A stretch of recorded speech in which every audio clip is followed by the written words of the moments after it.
Hey everybody, welcome to the Elemental Gardener. Today I'm going to show you how and why you need to repot your store-bought succulents, and honestly probably even your store-bought plants.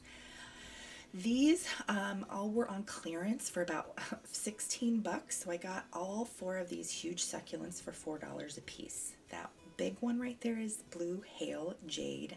That fuzzy one right there is something called Echeveria setosa. The variegated one is variegated elephant bush, and that little spiky one is something called a gasteria. Looks like there were some other plants in here, but they all dried up and died. So this is just straight up peat moss. You can see there it's just one medium that's just straight peat. What you need your soil structure to look like for successful growing for succulents is something more like this. It needs to be 1 part perlite to 1 part generic potting mix, because you need lots and lots and lots and lots and lots of good drainage in there. That gives you the nutrients that you need and the drainage. I'm going to dump this over onto its side, being very careful so I can see what's actually going on in here. And if you can, I would recommend looking in the pots even before you buy them when you're at the store, so you can kind of see what's going on down there. Is it infested with something? Is it root bound? And I mean, look at this. All they did was take plants that they had growing in pots. It looked like maybe this was already root bound, and they just threw them in there, and then they packed the rest of everything with just straight up peat moss.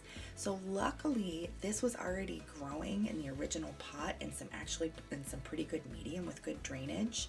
So I'm going to take this, I'm going to put it in terracotta. I recommend terracotta for all succulents.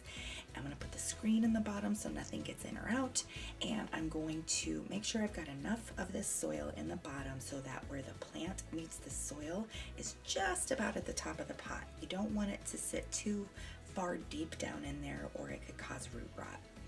And I'm going to fill up the rest of this pot over the top of my bucket with the medium that I'm using, so that way if it falls out, it just falls back into the pot that I'm using, and it cuts down on my loss.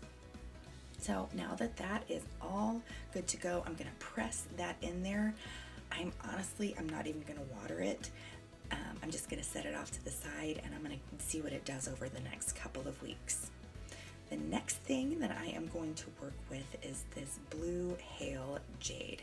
I'm going to get another pot, a bigger one, a little bit bigger one. I'm going to put some screen in the bottom so nothing comes in or out. I am going to fill up just a little bit of potting mix in the bottom, and then this is just going to come right off, because again, they just grew them in pots, put them in there, and then shoved peat around everything else. I'm going to pull that Echeveria setosa off of there, and we'll work with that a little bit later. And then this was originally planted in peat moss also. This doesn't have any really good redeeming qualities to it, so I'm going to try and pull a bunch of this off of here. If some of the peat gets mixed in with your mix, that's fine. You can just stir it in, but the point is that you need to get some good drainage going, because if it gets locked into that peat moss, even if there's good stuff around it, it can't grow through the peat moss to get to the good stuff. So a couple cool things about this blue hail jade is the blue gray color that it has instead of the dark green like a normal jade. But also with normal jade, you have to put it in the sun and stress it. You have to deprive it of water and maybe put it in a little bit more sun than it would prefer to get it to turn red around the edges. But this one has that nice red edge no matter what type of sun or how much water you give it. So I'm just going to put this in here, and we're gonna let the roots take over. Hopefully that'll anchor that into its pot, and it'll take off and look great here in about a month or two. The other thing that's really cool about this blue hail jade that makes it different from other jade species is that it's covered in something called powdery farina, and it kind of acts like a sunscreen. So you can actually put that jade plant into direct sun and it will do fine, because it makes its own sunscreen. How cool is that? Now this is the Echeveria setosa. This is also known as a Mexican firecracker. It is extremely tall. It should not be that tall because it has not been getting enough sun. look at how cute that shape is. It looks just like a firecracker. And so what I'm going to do is I am going to try and save the bottom. I don't know. It looks kind of stressed out being in this peat moss. For sure, I can take the top off. I'm going to go 3 nodes down. I'm going to trim it off. I am going to get a small little terracotta pot and fill it with my plant mix over here. And I'm going to gently press that down into the soil. And I know that you probably wouldn't think it makes a difference, but I don't know why. I have more success if I press the plants down into the soil like I just did there, instead of using a chopstick or a pencil or something to make a hole already and then put it into an empty hole. I don't know if the dirt adheres to the stem better or what, but try and press them gently into the soil.